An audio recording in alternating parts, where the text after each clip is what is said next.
Hola amigos emprendedores, ¿cómo están? Yo espero que estén muy bien y ya listos para dar inicio al 2023.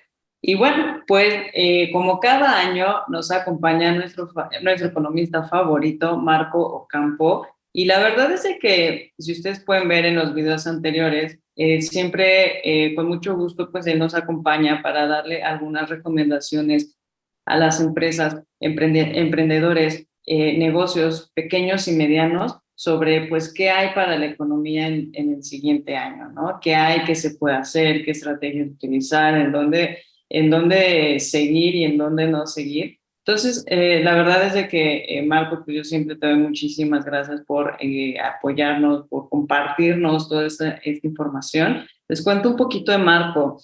Marco se desempeña como consultor de inversiones. Él es economista y egresado de la UNAM, es especialista en finanzas, en evaluación, startups y en econometría aplicada. Marco nos comparte su experiencia y trayectoria, bueno, tiene esa experiencia y trayectoria en revisión y análisis de temas corporativos, contractuales, laborales, financieros y de revisión de prospectos de inversión. También ha trabajado en distintos fondos de inversión, ha sido también mentor de Mi Pyme No Para, ha participado con nosotros también en algunas, en la revisión de pitch de algunos emprendimientos. Y bueno, pues en realidad la experiencia que tiene yo creo que se queda muy corta con esta pequeña explicación. Así que pues te damos la bienvenida, Marco. ¿Cómo Hola, estás? Alex. Qué gusto estar aquí de nuevo, revisando un poquito las perspectivas económicas, ¿no? Un gusto, pues ver o que nos vean nuevamente, ¿no? Y bueno, pues mira, como platicamos, amigos, en videos anteriores, la pandemia ha dejado una situación económica delicada, no solamente en México, sino en el resto del mundo. Y se han sumado otros factores. Yo me acuerdo el año pasado que tuvimos esta plática y que justo Marco nos daba su perspectiva. Creo que había cosas que no vimos venir, ¿no? Como el conflicto Ucrania-Rusia, que de repente pues apareció y dio un giro de 180 grados a todo el mundo, literal. Y entonces, pues bueno, es como, ya qué chistoso, porque empezamos con una perspectiva y de repente algo que no estaba previsto llegó, ¿no? Y generó más incertidumbre, pero no solamente aquí, sino ahora en todos lados. Y la gente se pregunta, ¿qué sigue? ¿Para dónde voy? ¿Para dónde jalo? Eso sin tomar en cuenta los factores internos, ¿no? De México como tal, a nivel social, político, etcétera, que han ido saliendo, ¿no? Y bueno, pues muchas de las cosas que vimos la vez pasada, me acuerdo siempre de esa plática que tuvimos. Entonces, pues hoy estamos aquí.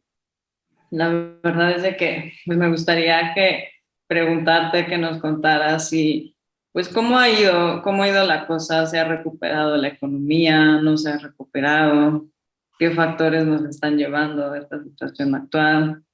Cuéntanos un poco, el micrófono es tuyo. Muchas gracias, Den. Pues mira, eh, y se los comentaba ya en temporadas anteriores, ¿no? Parte de los riesgos o de la medición de riesgos para las empresas. Una de ellas es los riesgos políticos y cómo estos impactan a los negocios y a la economía. Justo, pues nunca nos imaginamos que iba a empezar una guerra en Europa. Eh, bueno, son riesgos que muy complicados de prever, pero cuando suceden, pues hay que saber qué puede impactar y cómo puede impactar y dónde va a impactar, ¿no? Entonces, y vuelve al año, un año mucho más rico y mucho más interesante en análisis, ¿no? Ya lo revisaremos un poco más adelante, cuál es el problema que genera ese conflicto a nivel económico. Pero bueno, del otro lado, pues tenemos a México, ¿no? ¿Y qué ha pasado con la recuperación mexicana? Eh, Hace algunos pocos días salen las cifras del INEGI y en las cifras de INEGI pues se observa que la economía, cuando tú estás comparando un año contra años previos, generalmente se utiliza un indicador que es el PIB, pero el PIB a precios constantes. ¿Qué quiere decir? Que no tiene efectos inflacionarios. Entonces, descontando los efectos de precios del Producto Interno Bruto, pues se observa que si bien se ha recuperado y ha tenido eh, una mejora en términos de producción y crecimiento, pero no hemos llegado a los niveles prepandemia, ¿no? Nos encontramos todavía un poco por debajo. En la última cifra estamos un 0.22% por debajo del nivel prepandemia. Pero recuperemos que o recordemos que las expectativas para este año son de desaceleración económica a nivel mundial. Esto pues traería efectos sobre las tasas de crecimiento de la economía y haría probable que todavía tengamos que esperar más esta recuperación a niveles prepandemia.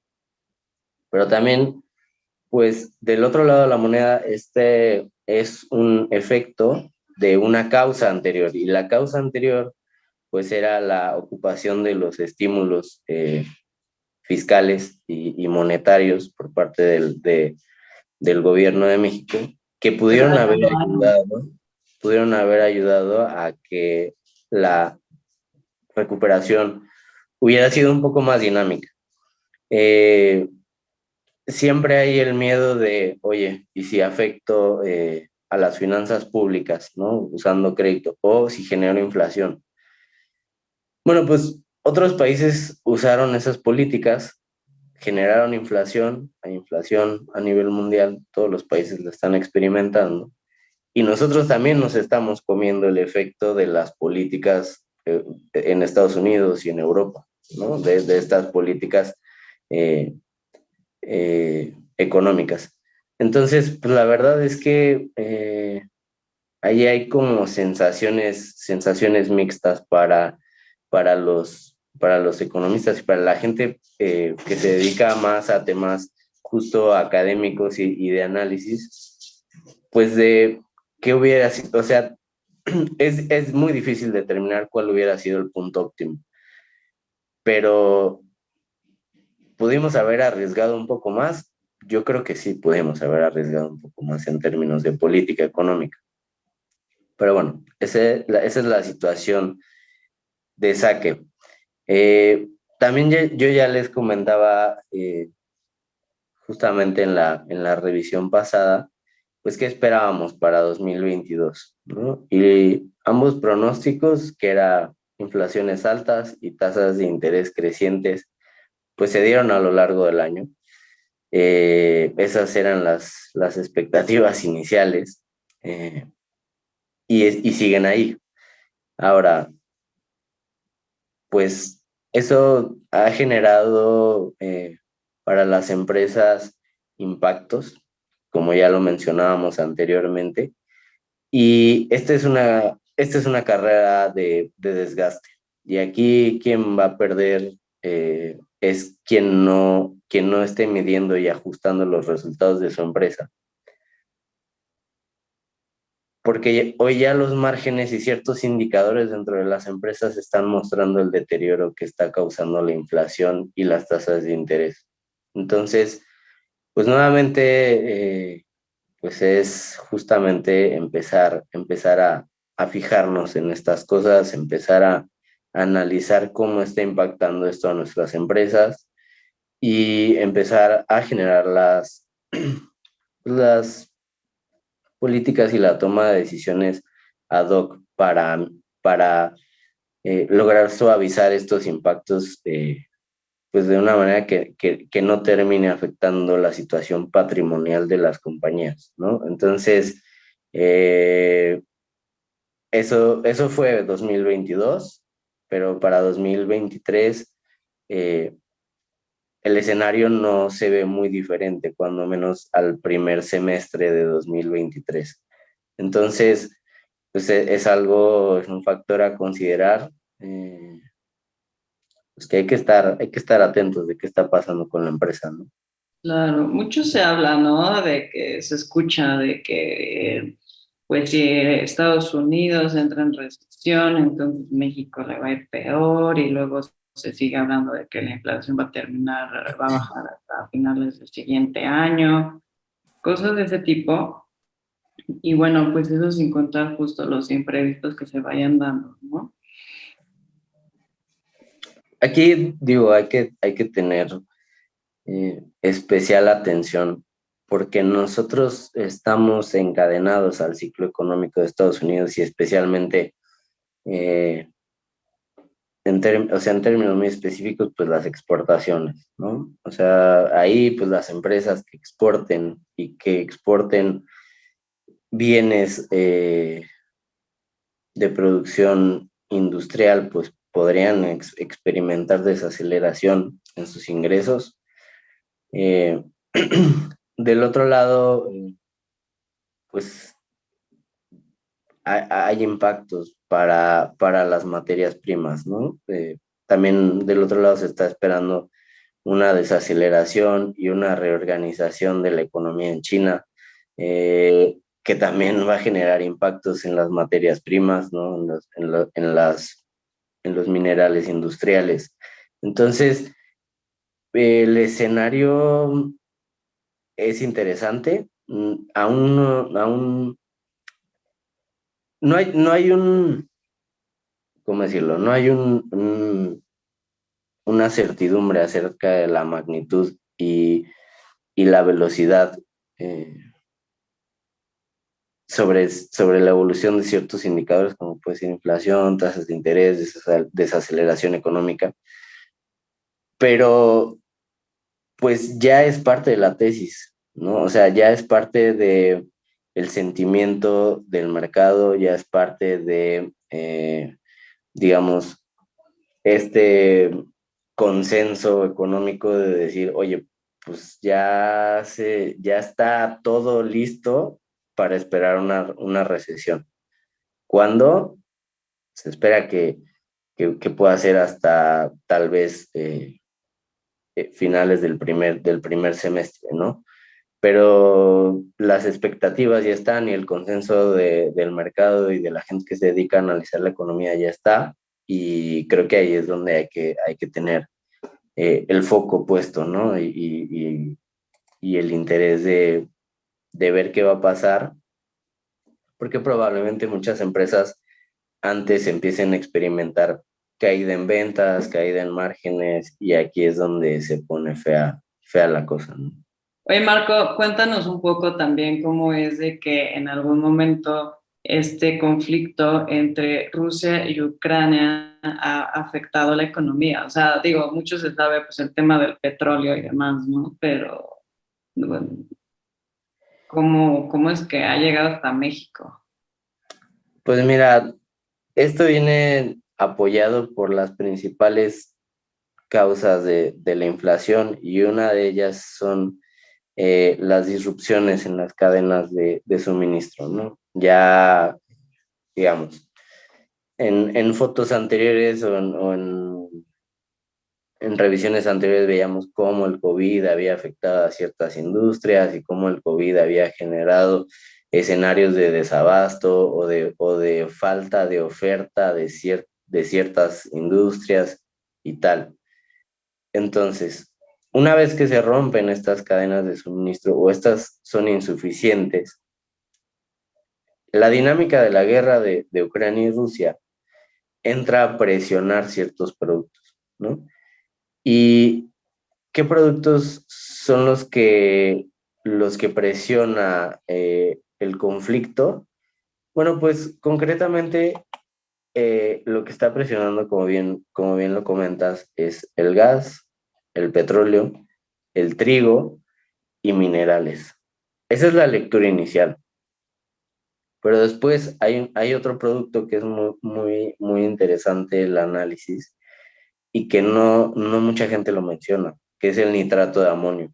El nitrato de amonio es un componente que ayuda a la fertilización y se usa principalmente en la producción de leguminosas, pero también se usa para hacer explosivos.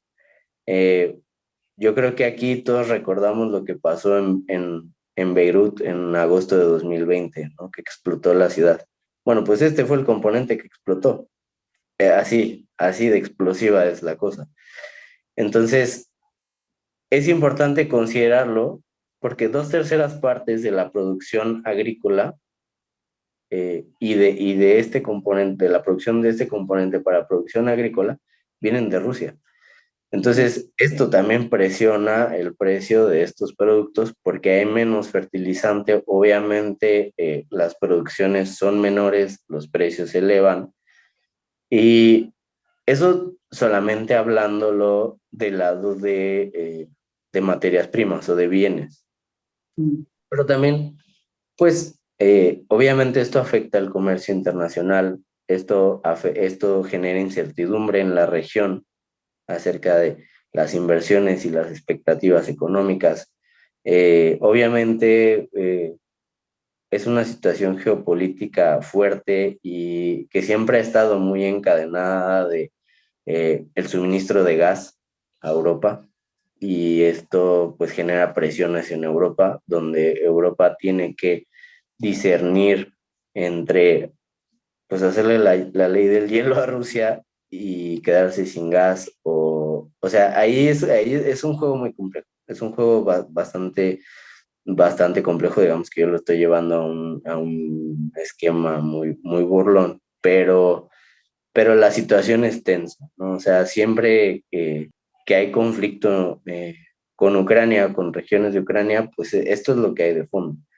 Entonces, pues esas son las complicaciones económicas, ¿no?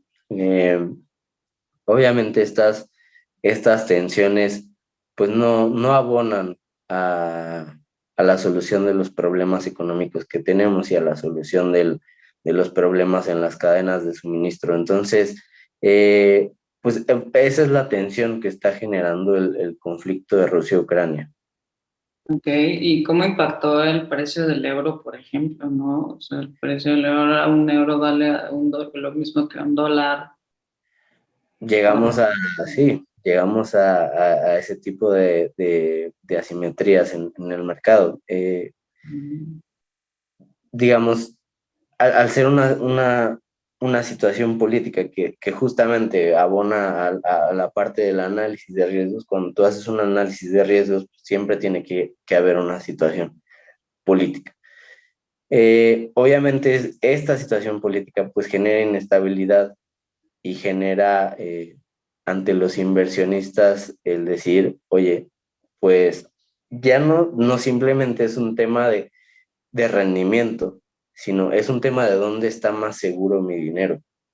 Y si estás viendo que hay una guerra, pues ese dinero no está seguro ahí. Entonces, naturalmente van a intentar saltar al dólar y después convertir y cambiarse a alguna otra región o quedarse en Estados Unidos. Pero esas presiones o esos conflictos muchas veces pues generan efectos de este tipo, ¿no?